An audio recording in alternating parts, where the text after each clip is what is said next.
سڵاو ئەم کاتتان باش بینەرانی خۆشەویست. لە بەرنامەیەکی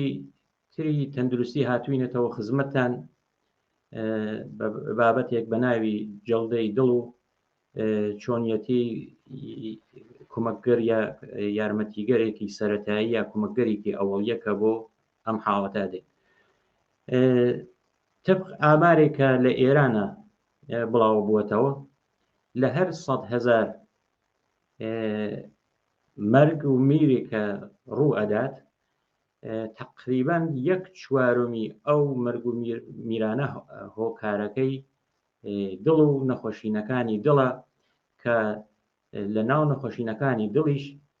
جەڵدەی دڵ یا سەکتەی دڵ زۆرترین و شایعترین عامڵە. ئێمە بۆ ئەوەی کە بزانین هۆکارەکانی ئەو جەڵدەی دڵ چۆن هەیە ئەبێت، چۆن پێ تێدە پێشەوە و بۆ ئەوەی کە چۆن فریا بکەوین، ئایا ئێمە ئەتوانین فریای ئەو کەسە کەوین کە تووشی وەستانی دڵەوێت و کە حمڵەیەکی لە ناکاوە دێت و ئەمانە ئایا ئەتوانین فریای کەوین. بۆ ئەم مەبەستە و بەحسگەرێکی زۆرتر لەسەر ئەم بابەتە میوانداری کاک مەحیەی ئیرەجیمان کردووە. من لێرەوە بە خێراتنی کاک مەحیەکەم بۆ ئەم بەرنامەی تەندروستیە. کاک مەحیە بەخێر بی. زۆر سپاس. منیش سڵام هەیە بۆ ئێوە کاک شارام بۆ بینەرانی ئەو بەرنامەیە و هەم لە خزمەتتانە. سەرەتا کاک مەحیە پێم خۆش بوو بۆ بینەرانمان باسکەی کە چۆن بوو، ئایا ئەم زەمینەی دڵ و وەستانی دڵ و ماساژی دڵ و ئەو زانیاریانە یا ئەو کارانێک کە تۆ پێشتر کردوتە، من پێم خۆشە خۆتان تەوزیح هەبن بۆ بینەرانمان. بەڵێ من لە شوێنێکە کارمە کرد، من و چەند نەفەر لە هاوکارانمانیان نرد بۆ دەورەیەک. لەو دەورە بە ئێمەیان فێر کرد کە ئێمە چۆن بتوانین بە بەقیەی هاوکارەکانی ترمان فێر بکەین کە ئەگەر کەسێک بە هەر دەلیلێک ئیستی قەلبی بۆ هاتە پێشەوە، دڵی بۆ هاتە پێشەوە، دڵی ڕاوەستە، ئێمە چۆن بتوانین نەجاتی بدەین. ئەم پرۆژە تقریبا لە زۆربەی وڵاتانی ئەوروپایی زۆرباوە، ئەجملە لە وڵاتی وا من تیاژم لە وڵاتی سوێد، زۆربەی مەحەلهای کارمەندەکانیان یا وانێوا لەوێ کارەکەن دەوریان پێبینن بۆ ئەوەی کە تقریبا لەم وڵاتە هەروەکو ئەوەی وەش ئاماژتان پێکرد تەمەن بەو ئەندازەی ئێرانە نییە، بەڵام لە ساڵە حدودەن نزیکی چەند سەد نەفەرێک تووشی ئیستی قەلبیە بن یا دڵیان ڕاوەستێت. بۆیە ئەوە باتەوەجبەوە کارەکەی منیش وا بوو لەگەڵ خەڵکە سەرکارم بوو، ئێمەیان فێر کرد و ئێمە دواتر ئیتر کە مەدرەکەکەیان پێداین لە دەورەهای جۆراجۆرە ئەمەمان مرەتەب بە هاوکارەکانمان وەکو دەرس ئەوتەوە و ئەبەو شێوە بوو. یعنی من لێرە دەورەیەک دوم دەورەیەکم بینیوە و بۆ ئەو دەورەش مەدرەکم وەرگرتووە، ینی لەو زەمینە حتا کلاسی دەرسم دانا و دەرسم داوە لەو بابەتەوە. سپاس بۆ تۆزیحات. و کاک مەحیە ئەگەر بچینە سەر ئەسڵ بابەتەکە، هۆکارەکانی سەکتەی دڵ چییە؟ هۆکارەکانی وەستانی دڵ چییە؟ یا وا دەست پێکەین کە لە ئەساسە کاری دڵ چییە کا بۆ لەش؟ بەڵێ پرسیارێکی زۆر بەجێیە. من پێم خۆشە لەم بابەتەوە نمونەیەکتان پێ پیشان بدەم. دڵی ئینسانەکان ئابەم شێوەیە، ینی ئابەم شێوە دڵی ئینسان لێدات. دڵی ئینسان لەو ڕۆژەوە و ئینسان ئەبێ لە دایک هەتاکو مەوردی وامان بووە هەتاکو تا 130 ساڵەیی 125 ساڵەیی تا 100 ساڵەیی ئەم دڵە هەمیشە لێی داوە، ئابەم شێوە هەمیشە لێی داوە و نەوەستاوە، لە یەک چرکەوە لێی داوە هەتاکو گەیشتێتە ئەو کەسەی وا تا وەختەیەوە ئەو کەسە بەهۆی وەستانی دڵەوە ئەمرێت یاکو تەمەنی ئەچێتە سەرەوە. بەڵام کاری دڵ چییە؟ دڵ ئەوەیە کاری ئەوەیە کە یەکدانە شێوەیەکی ئەلکترۆنیکی تایە لە ناو دڵە کە هەمیشە حرەکەتەکە هەم بەهۆی ئۆکسیژنەوە یا بەهۆی تەنەفسی ئینسانەوە هەناسە کێشانەوە هەم ئەوەیش کە بۆ خۆی کاری ئەوەیە کە خوێن ئەنێرێ بۆ هەموو شوێنێکی لەش ئەو خوێنەوە ئەینێرێت ئەو خوێنە دیسانەگەڕێتەوە بۆ دڵ بەڵام دڵ لە ئەوڵەوە خوێنە نێرێ بۆ خۆی جا دوای ئەینێرێ بۆ مێشک جا دوایی بۆ بەقی شوێنەکانی تری لەش مەبەستەوەیە کە لە ئەم بابەتەوە پێم خۆش ئەوە بڵێم کە دڵ وەختێک خوێن ئەنێرێت بۆ بەقی شوێنەکانی لەش ئەو شوێنانەیەوە ئێمە پێڵێن نەبزی پێڵێن یا پێڵێن کە بە اصطلاح لێ ئەدات ئەگەر ئێوە متوجه بوو بێتن لە بەشی ئەیرەی دەستی ئینسان لەویا لە ئەلەم قسمەتەیە ئەگەر چاوی لێ بکەن متوجه بن کە ئینسان لە چەند شوێنە لێرە دەماری تایە ئەو دەمارانە لێ ئەدەن یا مەسەلەن لە نزیکی لای من لێرە دەماری تایە ئەو دەمارانە لێ ئەدەن ئەو دەمارانە کە پێڵێن دەماری سووری پێڵێن ئەو دەمارەیە کە خوێن ئەچێت یعنی دڵ خوێنەکەی ناردووە زۆر جار پێش هاتووە کەسێک کە ئەو دەمارەی پچڕاوە یا بریندار بووە لە مدەتێکی کەمتر لە 5 دقیقا هەموو خوێنی بەدەنی چێتە خوارەوە یعنی دەرئەچێت و مردن بە دەمارێکە بەسلا حاڵەتی پیشاندنی هەیە وەکو پیشاندنی ئاوا هێواش نایەتە خوارەوە بەڵکو ئەپشێت ئەیپژێنێت ئەوەیە کە دڵ ئەینێرێ ینی دڵ خوێنەکە ئەنێرێت و ئەو خوێنە کە ئەچێت بە هەموو لەشی ئینسان ئاچێت دیسان ئەگەڕێتەوە لە گەڕانەوەکەیە ئەو دەمارانەی وا پێڵن دەماری ڕەش یعنی ئەوەیە کە خوێن هێواش ئەڕژێت ینی ناپشێت بەڵکو نایپشێنێت بەڵکو هێواش ئەڕژێت بۆیە مردن بە مەوردەی دواییان کەمترە چونکی تۆ توانی ڕاحەتر شوێنی زەخمەکە ببەستیت و بەری تێبگریت جا بیستم ئەوەتان عەرز بکەم دڵ کە بەو شێوەوە باسم کرد کە ئاوا لێ ئەدات لە بین لەناو خودی دڵا ڕێگهایەکی زۆر بچووک هەیە ئەو ڕێگە بچووکانە قڵف ئەکەن ئەگیرێت بەهۆی ئەوە کە خوێن خەستە بێتەوە کە خوێن خەستەوە بۆ بەشێک لە ئەو ڕێگە بچووکانە ئەگیرێت وەختێ ڕێگە بچووکەکان گیرا لایەک لە دڵ ئەوەستێ کار ناکە کە ئەوەیە لەو حاڵەتایە کە جەڵدەی دڵ لێدا یا سەکتەی قەلبی لێدات وە کەسەکە ئەکەوێت بۆ ئەوەی ئینسان بزانێ ئەمە چۆن ئەم مەسەلە ڕوئەدات ئێشێکی زۆر لە دەوروبەری لای سینەی ئینسان هەیە ئەو ئێشە تقریبا لە وەسەتی سینەی ئینسانە ئێشەکە هەیە جاری وایە دێت دەوروبەری ملی ئینسان بۆ پشتی ئینسان ئێشەکە وا ئەحساسەکەی زۆر کەس ئارەقێکی سەر دەکات باشەوەیە ئەو کەسەی کە ئەحساسێکی وای بوو زانی ئێشێکی ئەوە تقریبا توولانی لەسەر سینگی هەیە هەر ئەو کاتە هەوڵ بدای پەیوەندی بکات بە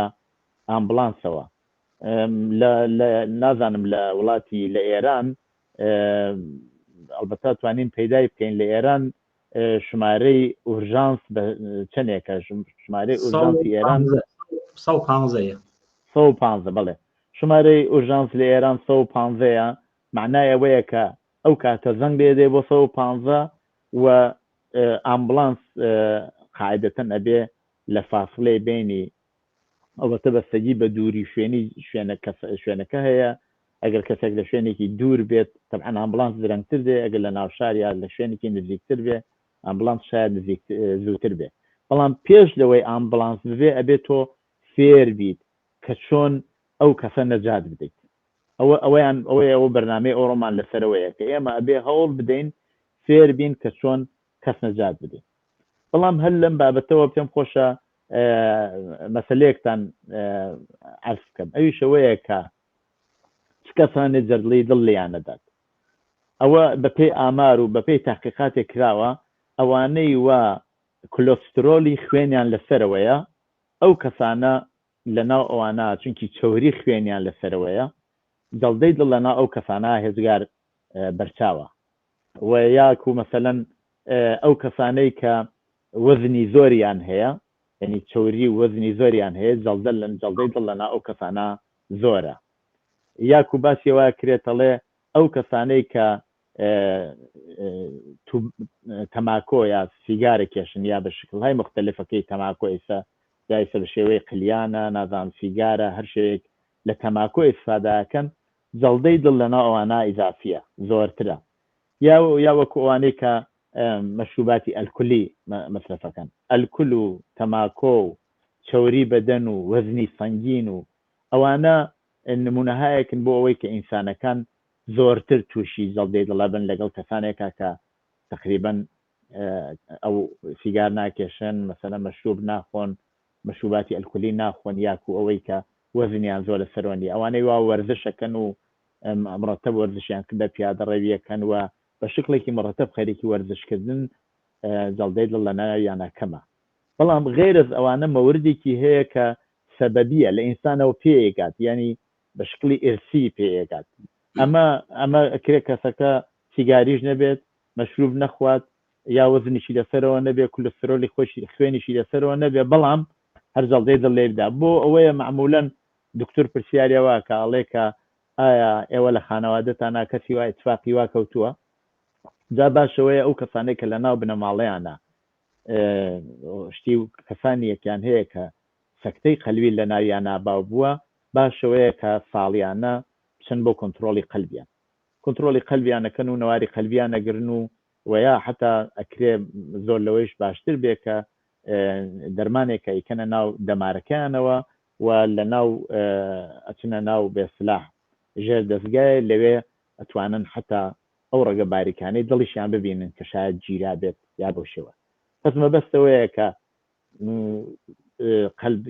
گرتنی قەلب ئابم شێوانەیەوە ئازتانم کرد سپاس بۆ تۆزیحاتەوە کاک مەحیە دیارە تۆزیحاتێک و بە گشتیدا ئەوەی کە کاری قەلب لە کولە چییە دەمارە خوێنبەرەکان و ئەو دەمارانەی کە خوێن هەڵەگەڕنە و چۆنیەتی دروستبوونی جەڵدە یا سەکتە لە دڵە تۆزیحاتێک ودا ئەوەی کە عەلایمەکانیشی کە ئشارەت پێ کرد فقط من ویستم یەکشت بێژم ئەگەر تەفاوتێک هەیە بە فەرز ئەو ئامارەکە لە سوئێدا هەیە یا بە نسبەتێکی فەرقی هەزەوین تا ئاسمان و مەرگومیرەکان و ئەوەی کە فریا ناکەون لە وڵاتێکی وەک ئێرانە ئەوەیە کە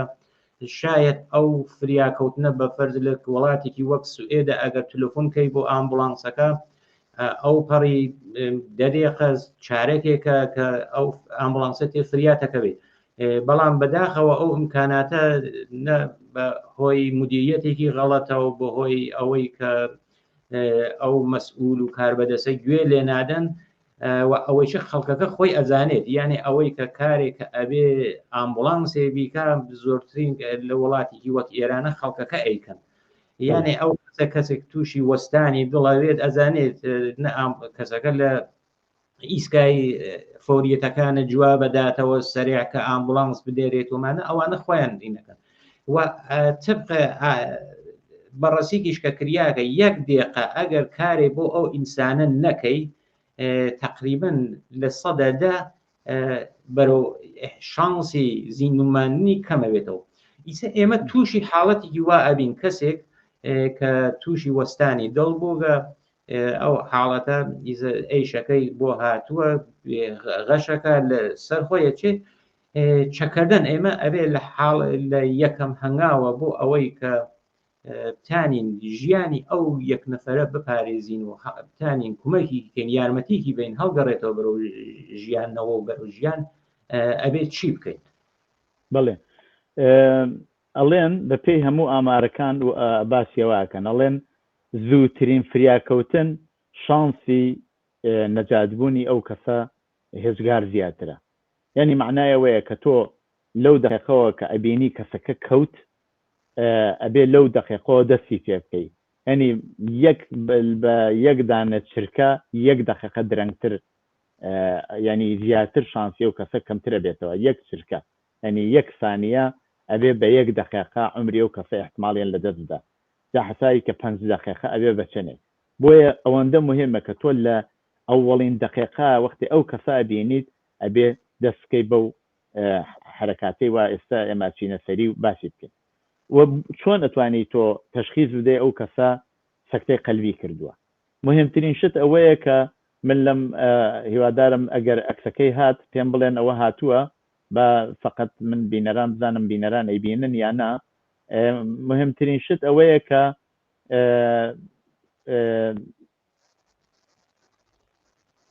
اجازە فەرمون با بزانم ئایا هاتووە یا نا 1 دقیقه یەکی مهمترین شتەکەی ئەشێت تۆ کۆنتڕۆڵێک بکەیت یعنی کۆنتڕۆڵی ئەو کەسە بکەیت کە بزانی ئایا ئەو کەسە سەکتەی قەلبی لێ داوە یاکو نەخێ سەکتەی قەلبی لێ نەداوە و چۆن ئەتوانی تەشخیصی ئەوە بدەی ئەو کەسە سەکتەی قەلبی لێ داوە فقط ڕێگەکەی ئەوەیە کە ئەو کەسە ئەگەر ئەکسەکە هات فقط تۆ زەحمەت کێشە پێم بڵێ هاتووە با من پیشانی بینەرانی بدەم هێشتا ناتوە نهاتوو هێشتا زۆر باشە ئێستا هاتووارێ ئێستا هاتووە ئێستا ئەگەر تۆ ئێوە تەوەجه بینەرانیش تەوەجه بەو ئەکسە بکەن لە زمانی ئینسان وەختێ ئینسان تووشی سەکتەی قەلبیە بێت زمانی ئەکەوێتە ناو قڕووی و زمانی بەر بە هەناسە کێشانی ئینسانەکە ئەگرێت بۆیە باشترین ڕێگە ئەوەیە کە بە دوو قام ژێر چناکە ژێر چناکە ئینسان ئەبەیتە سەرەوە بە دەسەکەی تریش سەری ئەبەیتە دواوە بۆ ئەوە بتوانی زمانی بنیامەکە ئازاد بکە یعنی شوێنی هەناسە کێشانەکەی ئازاد بکەیت ئەو کارت کە کرد دیت جاران بەو شکڵیانەکرا هاتن لە تەریقی نەبزەوە ئەو شوێنەی وا باسمان کەوتمان دڵ وەکو دڵ لێ ئەدات لێەوە تاقییانە کردەوە بەڵام ڕەوشی ئێستا فەرقەکە بۆ بدەیت لەو بنیامەکان قەڵەون باریکن نازانم مناڵن گەورن ئەوەیە کە دۆزینەوەی نەبز تۆزێ زەحمەتە بەڵام ئەم ڕێگەی وا ئێستا من ئاسانیەکەم باشترینێتی ئەوی شەوەیە کە دیتە خوارەوە گوێچکەت ئێنیتە لای دەمی ئەو کەسەی وا کەوتووە بزانی ئایا ئەو کەسە هەناسای کێشێت ئینسان ئەتوانێت هەم بە هەناسە کێشانەکەی کە دێتە سەرگوپی ئەتوانی ئەحساسی دەنگەکەی عینەکەی بکات کە بزانێت کە تەرەفەکە هەناسەیە کێشێت و یا ئەتوانێت تمشای سینگی بکات بزانێت سینگی بەرزە بێت و یا دێتە خوارەوە هەڵی ئەرزم بوویت چونکی هەناسە کێشی سینگ دێتە خوارەوە چێتە سەرەوە ئەو کۆنتڕۆڵەت کە کرد متەوەجە بی ئەو ئینسانە قەلبی وەستاوە یا نەوەستاوە ئەگەر هەناسەی کێشا و هەناسەکەی مرەتەب بوو خۆبەوە دیارە فقط غەشی کردووە کەوتووە بەڵام ئەگە هەناسەکەی ئەسڵەن هەر نەبوو یا مەسەلەن فاصلەی هەناسە کێشانەکەی دوور و درێژ بوو ئەوە بێ متەوەجە ببی کە ئەو کەسە سەکتەی قەلبی کردووە لەو کاتا چیەکەی ئەوەڵین کارتەوەیە کە ئەگەر کەسێک لە دەوروبەر تا بوو پێڵێ ئەڵێ تۆ بێ زەحمەت زەنگ لێ بدە بۆ ئورژانس و بە 150 زەنگ لێ بدە بۆ 150 ئەوە من کەسێک لێرە سەکتەی قەلبی کردووە من دەسەکەم بە ماساژی قەلبی تاکو ئامبڵانسەکە دێت ئەگەر خۆت تەنیا خۆت بووی ئێستا زۆربەی گوشی تەلێفۆنەکان هینیان هەیە گوشی تەلێفۆنەکان بڵانگۆیان لەسرە و ئەو کاتە ئینسان دەتوانێت لە تەریقی بڵانگۆکەوە بە 150 زەنگ لێدا بۆ 150 بڵێ من هەم لە فڵانە خیابان لە فڵانە جادە ئادرسەکەی بدات و بڵێ من کەسێک ئەلعانە لە لامە بەپێی ئیمتحانێک کە کردوومە گوێچکەم داوە بە نەفەس کێشانەکەی ئەو کەسە سەکتەی قەلبی کردووە و ئەبێ هەرچی زووتر بێنە ئەیرە لەو فاصلە ئیتر تۆ ئەبێ دەستکەی بە ماساژی قەلبی ماساژی قەلبیەکەیش ئێستا من ئەکسێکی کەتان پێ پیشان دەدەم کە ئەچینە سەر ئەوەی کە بە چ شێوەیەک چۆن ماساژی قەلبی ئەدرێت و ئالوانە بەڵام یەک دوو نوکتە هەیە با لەیرا عەرفانی بکەم چونکی ئەو کەسەی وا سەکتەی قەلبیەکە جاری وایە احتماڵیە لەسەر تەخت بکات جاری وایە احتمال لەسەر قەنەفە یا لەسەر مۆبلەکەی سەکتەی قەلبی بکات یا لە شوێنێکی تەنگەبەریا بیکە مهم ئەوەیە کە تۆ ئەو کەسە بێنیتە شوێنێکە ژێرەکەی ئەرزێکی ڕەختر بێت سفت بێت بۆ بەدەیل لە ئەو فشارە وای دێیتە سەرسینگی ئەبێ 5 سانتیمتر فشار بێری بۆ سینەی کە سینەی بچێتە خوارەوە بۆ شکڵە تۆ فشارە دەی بە قەلبی کە خوێن بنێری بۆ بەقی شوێنەکانی بەدەنی متوەجی بوویت بۆیە لازمە لە شوێنێکی نەرمانە بێ بەڵکو لە شوێنێک کابێکە سەحێکی ساف و سفت بێ یا سەخت بێ کە وەختێ فشارەدەی فشارەکەت مسمەری سەمەر بێ یا بە جێگەی خۆی بگات. من ئەلعانە ئەکسێکی کەتان پێ پیشانە دەم کە بابزانین ئەمە ئەم دانیان چۆنە بێ بە شێوەیە کە بێ لەم ئەکسە چۆنیەتی ماساژی قەلبی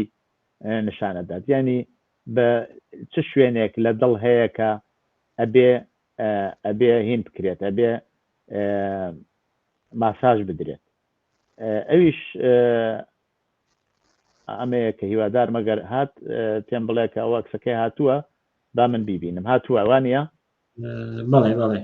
بەڵێ. ئێستا ئەگەر ئێوە قەفەسەی سینەی ئینسان یا سەر پەراستوەکانی هەردوو پەراستوەکەی چاو لێ بکەن، وەسەتی ئەوە ینی قەلبی ئینسان لە وەسەتی سینەی لە وەسەتی سینگی ئینسانە قەراری گرتووە، یەک تۆز بە تەرەفی چەپایە. قەلبی ئینسان لە تەرەفی چەپان نییە، بەڵکو لە وەسەتی سینگی ئینسانە قەراری گرتووە. بۆیە وەختی ئینسان ئەوێ فشاری قەلب بدات بۆ ماساژی قەلبدا، ئەبێ ئەو تا ئەو جێگەوا دێتە نەرمایی سەر معدەی کەمێ سەرترۆ چەند سانتیمتر سەر ئەوە فشار بدات. ئابە شێوەوە لە ئەکسەکە دیارە دەستی قوڵفەکات ڕاستڕاوەسێتە سەری، ینی هەموو هەوڵەدا کە ئانیشکەکانی نەنووشێتەوە دەستی ڕاست ڕاوەسێ بۆ ئەوەی چونکی تاکو و ئەمبڵانسێ جاری وایە نزیکی تا شاید 15-20 دقیقە ئەو فقط هەر ماساژی قەلبی بدا و زۆر خەستە کننده ئینسان زۆر ماندووە بێت. بۆیە ئەبێ هەوڵ بدات هیلاکی خۆی بکە. ئەگەر دوو نەفەر بن ئەبێ جێگە بگۆڕن، جارێکیان ئەم بێ جارێکی ئەوی تریان بێ لە حینی ئەبڕام شارەت کرد کە ئەو فشارە ئەبێ جۆرێک بێ کە 5 سانتیمتر بڕواتە خوارەوە. بەڵێ 5 سانتیمتر بۆ بنیامی گەورە، بۆ منداڵ متەفاوتە. ئەمە ئەم شتەوە منی سێ باسەکەم بۆ ئێوە باسەکەم لە مەوردی بنیامێکی گەورەیە دەوروبەری لەن بڵێن نزیکی جوانێکی 15-16 ساڵە بەرەو ژوور و ئابە شێوەیە معمولەن ئێستا کە کۆرۆنا هاتووە بەخشی تەنەفوسیەکەیان لا بردووە بە خاتریەوە ئینسان نەکو کەسێک کۆرۆنای بێ یا کۆرۆنا تەرەف بێسلاح ئالوودە بکە یا پێوە بنێت، فقط ماساژی قەلبیەکانی کرد. لە بڕێک لە وڵاتان مەسەلەن لە ئینگلیستان فقط ماساژی قەلبی هەیە، هین نییە، ینی ئەسڵەن بۆ شێوە نییە کە ماساژی قەلبی بێت و تەنەفوسیش بێت. بەڵام شقڵ عادیەکەی بۆ شێوەیە من ئەرسان دەکەم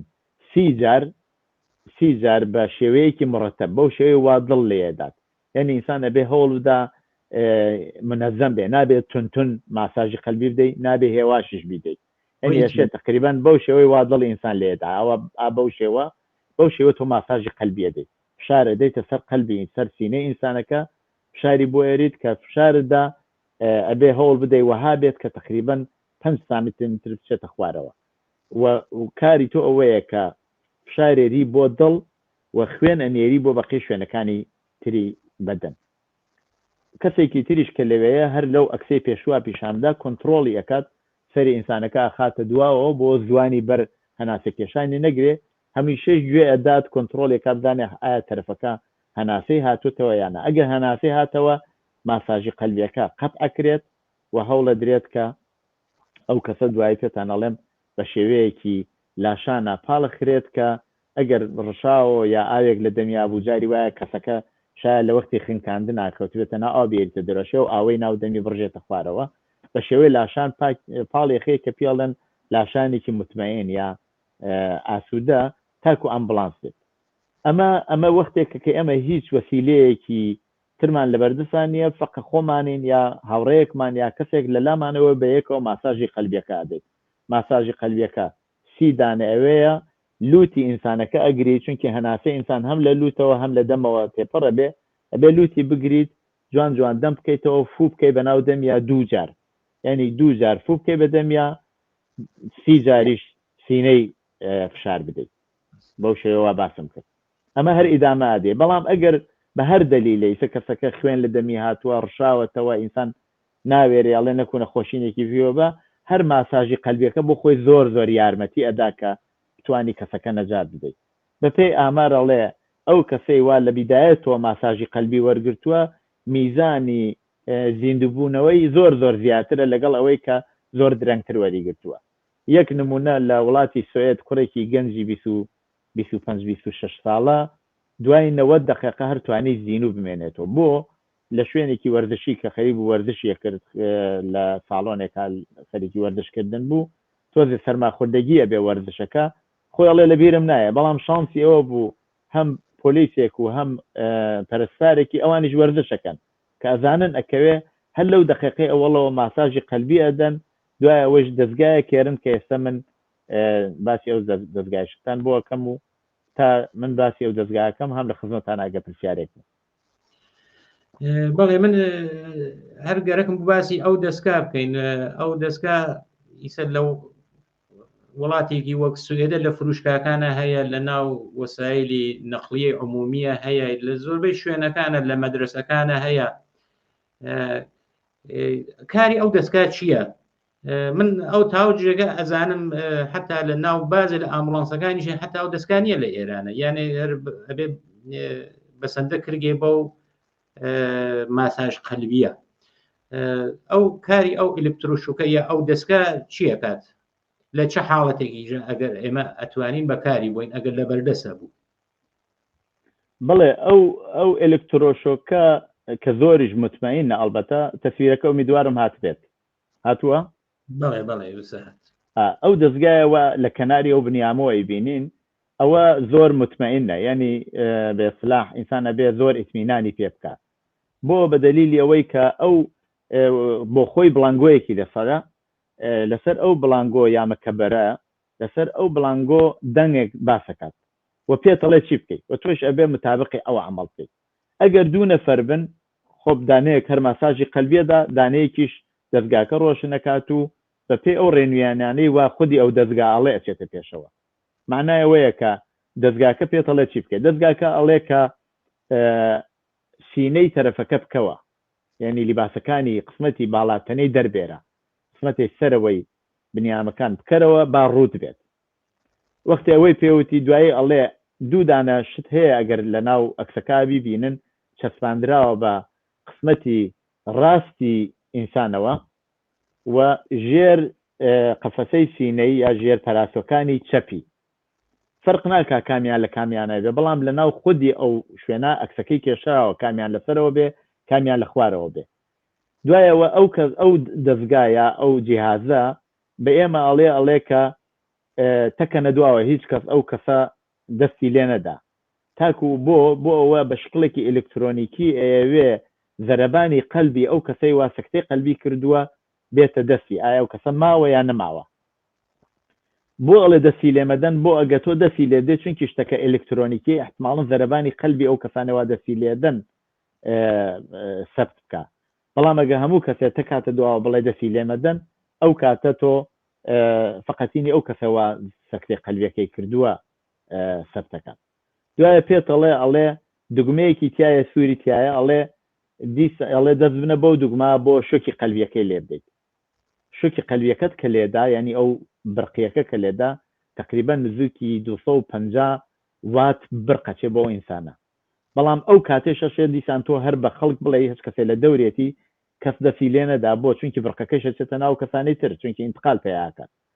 پس زۆر مهمە کە ئەو کارە بکەیت دوایە خودی هەرو جیهازە یا ئەو دەستگا بە ئێمە ئەڵێ کە ئێمە بە چ شێوەیەک ڕەفتار بکەین ئەڵێ دیسان ئیدامە بدەرەوە بە ماساژی قەلبیەکە و معنایەوەنی ئەو دەستگایەیە تۆ ماساژی قەلبی نادەیت بەڵام لە حینی ماساژی قەلبیە جاری وایە پێتەڵێ ڕاوەستە دیسان کۆنترۆڵێکی تریەکاتەوە دیسان شوکێکی قەلبی تری شاید بڵێ لێ بدە یا نەخێر پێتەڵێ ئەڵێ تر ماساژی قەلبی ناوێت متوجه بووە کە بنیامەکە زیندوو بووەتەوە و هاتووەتەوە سەر بێسلاح هیچ کێشەیەکی نییە و ئەژی بۆیە ئەو دەستگای قەلبیە بە تۆری واقعی زۆریش مطمئنە هیچ کێشەیەکی نییەوە ئینسان دەتوانێت باوەڕی پێ بکوانیە کە بڵێ باوەڕی پێ نەکات طبعا ئەو دەستگای قەلبیە لە برێک لە شوێنەکانە هەیە علامەتێکی مشخصی هەیە توانی بچی بیهێنیت یا لە معمولەن لە شوێنی کارەکانە هەیە شوێنێک کە تەجەمعی لێ هەیە لەو شوێنانە هەیە شوکی ئلکتریکی پێڵێن هێری توانە وهایش سادە نییە کە بیسێنی کاک شارام دەستگاکە قیمەتی زۆرە مەسەنە لە وڵاتی سوێد قیمەتێکی تقریبان نزیکی 25,000 کڕۆنێکە و معمولا شرکتەکان ئەیسێنن وانە شخصی ئینسان بتوانێت بیسێنێت بەڵام ئەگەر ئەو دەستگا نەبوو تەبعاً هەر ماساژی قەلبیەکەیە کە ئینسانە بێ ئیستفادەی لێ بکات و تەوەجوهی پێ بکات. بەڵێ هەروەکە شارێشتان کرد ناو قسە و باسەکانتانە هەر ئەو ماساژ قەلبیە ئەتوانێت تا چە دەرسەدێک و تا چە ڕادەیەک یارمەتی دەربێت بۆ نجاتی ئینسانێک کە تووشی وەستانی دڵ بووە. و هیوادارم بینەرانی خۆشەویستی ئێمە استفادەی کافی و لازمیان لەو بەحسە کردوێ. من پرسیارێکی زۆرترم نییە بەڕاستی ئەگەر کاک مەحی خۆتان نەزانن شتێک ماوە کە باسمان نەکردووە لە خزمەتتان. لەما ئەو دەستگای ماساژی یا ئەلکترۆوە بێسلاح هێنی قەلبی ئەنێرێت ئەو بەرقەکە ئەنێرێت یا شوکی ئەلکترۆنیکەکە لێ ئەدات لەناوە هەم دەستگای سەر و ڕیش یا تێغی ڕیشتاشینی تایە خاولی تایە ئەوە مەقەسیشی تایە بۆ ئەوانەی تایە بۆ ئەوەی کە تۆ جاری وایە کەسەکە لیباسی زۆری لەبەرایە توانی بە مەقەس لیباسەکەی ببڕی سینێ ئەبێ ڕوت بێ بۆ ئەوە ئەو شتانە بچەسپێنی بەدەنیەوە تێغی بێسلاح ڕیشتاشینی تایە بۆ ئەوەی ئەگەر کەسەکە تووکن بوو ئەو قسمەتەی بتوانێت پتاشیت بۆ